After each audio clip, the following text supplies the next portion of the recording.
E vamos para mais um defeitinho aqui, ó, Fox, ano 2015, motor 1.6, barulho de suspensão, ó o defeito, ó.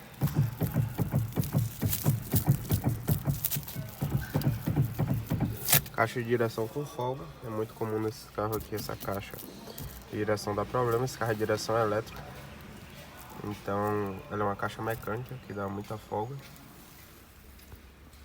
Fazendo aqui a varredura do sistema eletrônico. A luz do ABS está acesa também, gerando falha de sensor de velocidade de roda.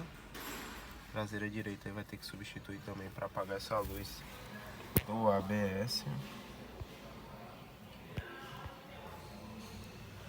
E tá aí mais uma dica, né? Pegar esse veículo, essa folga aqui, ó. Suspende e avalia, mais 100% de chance aí de ser a caixa de direção com problema.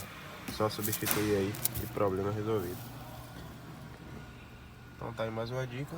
Dá o like aí, compartilha e até o próximo vídeo.